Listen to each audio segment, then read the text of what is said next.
Kapwa itinanggi ni na Senador Bato de la Rosa at Senador Bongo ang pagdawit sa kanila ni retired Police Colonel Royina Garma sa umano'y reward system sa drug war. Ipinagtanggol din ni Go si dating Pangulong Rodrigo Duterte. Nakatutok si Mav Gonzalez. 6 na SONA. Tuwing binabanggit ni dating Pangulong Duterte ang war on drugs, nagpapalakpakan po ang lahat. Standing ovation. Tapos bakit ngayon sinisisi siya? Bakit ngayon mag-isa na lang siya? Hindi ba kayo nakinabang? Emosyonal si Senador Bongo nang humarap sa media kanina dahil kung dati raw pinupuri ng mga kongresista at senador ang war on drugs ng Administrasyong Duterte, ngayon itinuturo si dating Pangulong Rodrigo Duterte bilang nagpapatay sa mga itinuturing na sangkot sa droga. Pero wala siyang sinabi na patayin mo ito, patayin mo yan. Wala pong reward system na umiiral sa kanyang opisina. Sinusuportahan niya po ang kapulisan, kung anong pwede niyang isuporta para magampanan po nila ang kanilang tungkulin.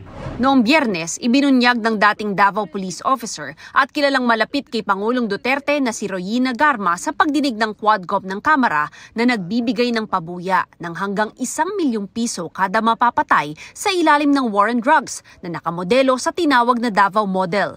Sabi ni Garma, mula nang umpisahan ito, alam na raw ni Senator Go na nooy Special Assistant to the President. Sigurin daw ang kausap ng dating staff daw ng Presidential Management Staff o PMS na si Ermina Muking Espino na tagabigay ng reward money sa tauhan ni retired Colonel Edelberto Leonardo. At si Leonardo naman daw ang nagbabayad ng pabuya sa mga operatiba.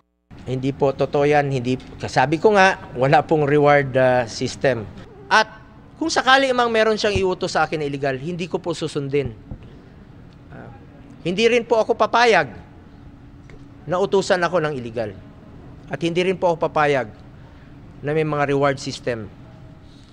Gawin nyo lang po ang trabaho, mandato po ng pulis na labanan po ang kriminalidad at illegal na droga. Pero sa inyong operations, hindi ho ako nakikialam.